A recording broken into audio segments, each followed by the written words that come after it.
देखो, ज़्यादातर लोग इन्वेस्टिंग स्टार्ट तो करते हैं, लेकिन वो दो गलतियां करते हैं। पहली गलती ये है कि जो भी वो एसआईपी स्टार्ट कर रहे हैं, इन्वेस्टिंग स्टार्ट कर रहे हैं, उसके पीछे गोल सेट नहीं करते कि जो एसआईपी आप कर रहे हो उसके पीछे का गोल क्या है, किस लिए कर रहे हो। क्योंकि ज़्यादातर इंटरनेट पे लोग बोल रहे हैं एसआईपी स्टार्ट करो, इन्वेस्टिंग स्टार्ट करो, तो वो भी कर दे रहे हैं। दूसरी गलती ये है कि अगर वो एसआईपी का गोल सेट कर भी लेते हैं तो उसके बाद किसी भी रैंडम ऐप को ओपन करके वहां पर जो भी टॉप रेटेड फंड्स होते हैं उनमें रैंडमली एसआईपी स्टार्ट कर देते हैं, या उनके किसी फ्रेंड ने किसी फंड को सजेस्ट किया है तो उसमें एसआईपी स्टार्ट कर देते हैं। उसका एंड रिजल्ट ये निकल कर आता है कि ज़्यादातर चांसेस ये हैं कि उनका जो एसआईपी अमाउंट होता है वो ही गलत होता है, या उस फंड की कैटेगरी उनके गोल से मैच ही नहीं होती। सो इस एपिसोड में आज हम एक कंप्लीट प्रोसेस बनाएंगे शुरू से लेके एंड तक। इसमें हम एक रियल एग्जांपल लेंगे जिसमें हम सबसे पहले आपका गोल सेट करेंगे एसआईपी का, कि एसआईपी का गोल क्या है। उसके बाद उसका रिस्क क्या होना चाहिए, क्योंकि गोल से आपका रिस्क मैच होना चाहिए।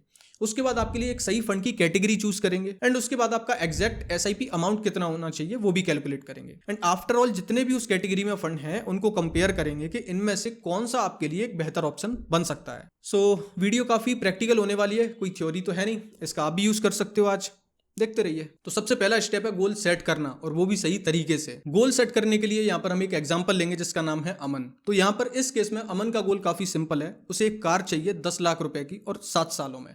तो यहाँ पर जो दो नंबर हैं, एक 10 लाख रुपए और एक 7 साल, ये नंबर काफी ज्यादा इंपॉर्टेंट है। ये आपके पास भी ये दो नंबर होने चाहिए, क्योंकि यही नंबर आगे की कैलकुलेशन डिसाइड करेंगे। तो क्योंकि अमन को 10 लाख रुपए चाहिए, क्योंकि उसे 10 लाख रुपए की कार बाय करनी है और 7 साल में उसे 10 लाख रुपए चाहिए, तो यहाँ पर इस केस में हम अपना पैसा इक्विटी कैटेगरी में निवेश कर सकते हैं। इसके पीछे का रीजन सिंपल सा है। अगर ये टाइम पीरियड 3 साल होता तो फिर शायद हम डेट इंस्ट्रूमेंट्स में पैसा निवेश करते, डेट म्यूचुअल फंड्स में या एफडी में, वो बेहतर ऑप्शन होते, क्योंकि शॉर्ट टर्म में मार्केट में काफ़ी ज़्यादा वॉलिटिलिटी होती है। लेकिन 7 साल का टाइम पीरियड काफ़ी अच्छा है। इतने टाइम पीरियड में हम स्टॉक मार्केट में, इक्विटी मार्केट में पैसा इन्वेस्ट कर सकते हैं, क्योंकि जितना ज़्यादा आपका टाइम होता है उतनी ज़्यादा आप रिस्क ले सकते हो, क्योंकि जितना टाइम ज़्यादा होता है वहाँ पर मार्केट के जो फ्लक्चुएशंस होते हैं वो काफ़ी स्मूथ हो जाते हैं। तो अगर आपका गोल कोई ऐसा है जो आपको 2 साल में पैसा चाहिए या 3 साल में पैसा चाहिए, तो फिर आपको इक्विटी मार्केट से दूर रहना चाहिए। लेकिन अगर आपका जो गोल है वो थोड़ा सा लॉन्ग टर्म है, आपको ज़्यादा पैसा चाहिए, लॉन्ग टर्म में चाहिए, 5 साल 7 साल, तो फिर उस केस में आप इक्विटी मार्केट में पैसा इन्वेस्ट कर सकते हो, और यही आपके लिए एक बेहतर चॉइस है। अब तक अगर आपको इस वीडियो से थोड़ी सी वैल्यू मिलती है तो प्लीज इस चैनल को सब्सक्राइब जरूर करना। आपके लिए सब्सक्राइब करना फ्री है, लेकिन एक क्रिएटर के तौर पर मेरे लिए बहुत बहुत जरूरी है।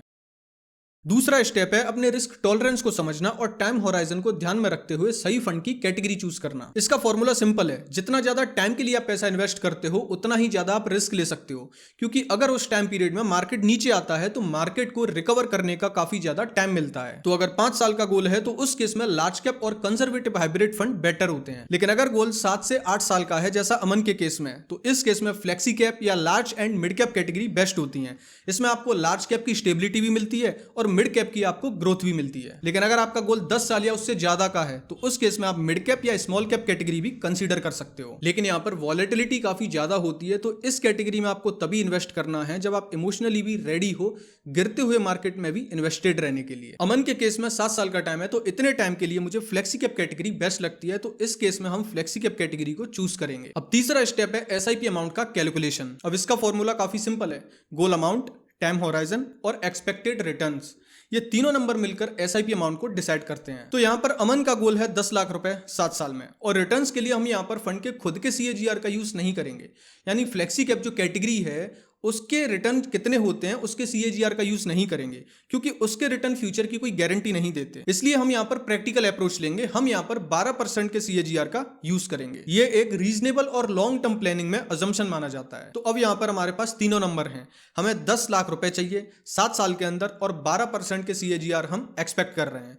तो इसके कैलकुलेशन के हिसाब से अमन को 7,577 रुपए की एसआईपी करनी होगी। अब हो सकता है ये एसआईपी अमाउंट आपको ज्यादा लग रहा हो, तो एक चीज हमेशा याद रखो, जितना ज्यादा बड़ा आपका टाइम पीरियड होता है उतना ही आपका एसआईपी अमाउंट कम होता है। अब अगर यही गोल अमन को 5 साल में कंप्लीट करना होता तो यही एसआईपी अमाउंट 12,123 रुपए होता। तो यहां पर आप डिफरेंस देख सकते हो, सिर्फ 2 साल कम करने पर एसआईपी अमाउंट काफी बढ़ गया। इसलिए सबसे जरूरी है टाइम होराइजन सही से सोचो। तो अब हमारे पास सारे नंबर्स आ चुके हैं, हमें एसआईपी का गोल पता है, हमें एसआईपी अमाउंट पता है, हमें अपना टाइम पता है कि कितने टाइम में हमें पैसा चाहिए, और हमें रिटर्न्स भी पता है कि हम कितने रिटर्न एक्सपेक्ट कर रहे हैं। अब ज्यादातर लोग प्लानिंग को यहीं पर खत्म कर देते हैं, हैं क्योंकि उन्हें लगता है कि अब हमने सारी चीजें कवर कर ली हैं। लेकिन यहीं पे सबसे बड़ी मिस्टेक है, अभी हमने फंड की कैटेगरी डिसाइड की है, किसी फंड को डिसाइड नहीं किया, क्योंकि अभी यहां पर हमें फंड का कंपैरिजन करना बाकी है। तो अब करते हैं फंड का एनालिसिस एंड कंपैरिजन। अब देखा जाए तो फ्लेक्सी कैप कैटेगरी में काफी बड़े बड़े नाम हैं। पराग पारेख फ्लेक्सी कैप फंड है, HDFC फ्लेक्सी कैप फंड है, कोटक फ्लेक्सी कैप फंड है, लेकिन हमें इन फंड्स का भी कंपैरिजन करना है। तो सबसे पहला कंपैरिजन करना है एक्सपेंस रेशियो का।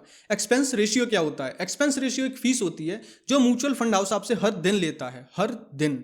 तो ये आपको काफी ज्यादा ध्यान रखना है कि जो भी कैटेगरी में आप म्यूचुअल फंड डिसाइड करना चाहते हो, फॉर एग्जांपल अमन के केस में हमें फ्लेक्सी कैप कैटेगरी में डिसाइड करना है, तो यहां पर आपको कोशिश करनी है कि आप जो जिस फंड में आप पैसा इन्वेस्ट करना चाहते हो उसका एक्सपेंस रेशियो कम से कम होना चाहिए, क्योंकि ये फीस जो है ये सीधा आपके रिटर्न्स को कॉम्प्रोमाइज करती है।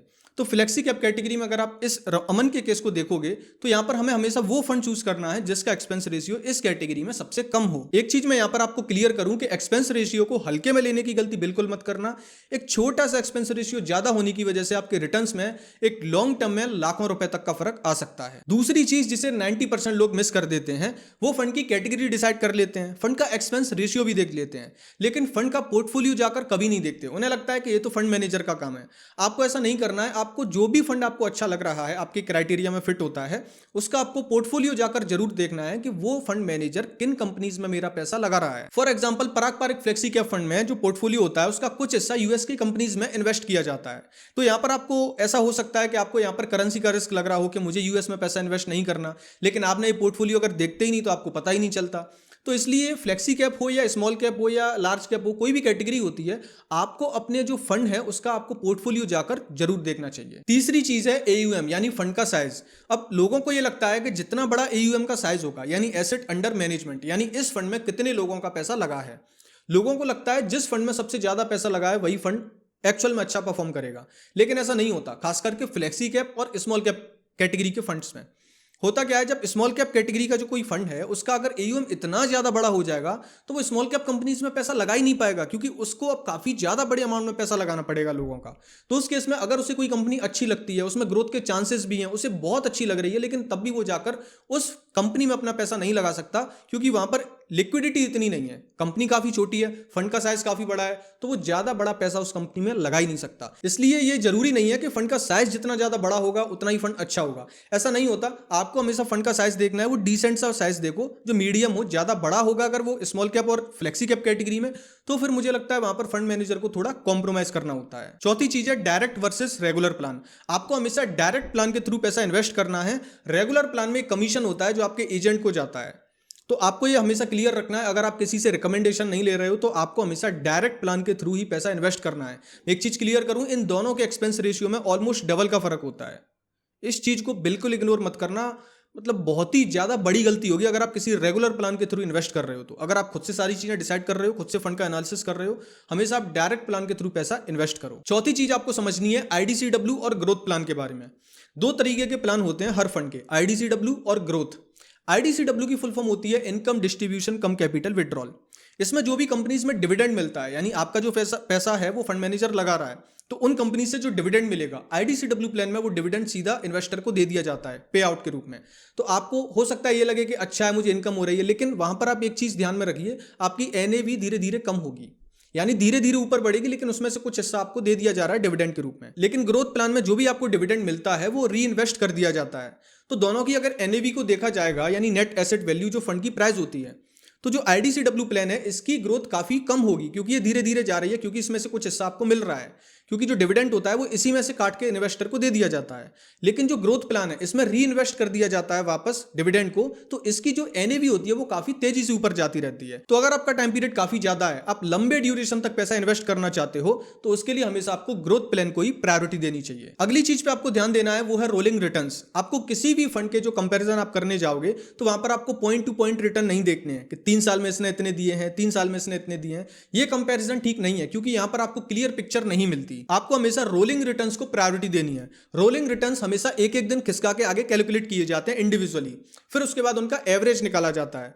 तो रोलिंग रिटर्न्स आपको हर दिन की पिक्चर दिखाते हैं कि हर दिन इस फंड ने कैसा परफॉर्म किया, उसके बाद वो एवरेज जाके बनता है उसका। लेकिन अगर आप एंड टू एंड रिटर्न देखोगे कि इस पॉइंट से इस पॉइंट तक कितने रिटर्न दिए, तो हो सकता है उस किसी फंड ने ज्यादा रिटर्न दे दिए हों क्योंकि उस टाइम पर शायद मार्केट ने अच्छा परफॉर्म कर दिया, तो फंड का तुक्का भी लग सकता है। लेकिन रोलिंग रिटर्न्स में ऐसा नहीं होता। रोलिंग रिटर्न से आपको क्लियर पिक्चर मिलती है कि फंड मैनेजर है वो कितने अच्छे से इस फंड को मैनेज कर रहा है। तो ये है वो सारे पॉइंट्स जिनका आपको ध्यान रखना है जब भी आप उस कैटेगरी के सारे फंड्स का कंपैरिजन कर रहे हो। अगर आप इन पॉइंट्स को अच्छे से कंपेयर करते हो तो फिर आप अपने अच्छे फंड तक पहुंच सकते हो, जो फंड शायद आपके लिए परफेक्ट ऑप्शन होगा। अब इस वीडियो से म्यूचुअल फंड कैसे आपको चूज करना है ये तो आपने सीख लिया, लेकिन आपको ETF के बारे में जानना है तो आप मेरा ये वाला वीडियो देख सकते हो। इसी के साथ मैं वीडियो एंड करता हूं। अब आपसे मेरी मुलाकात होगी अगली वीडियो में, तब तक के लिए अपना ख्याल रखिए।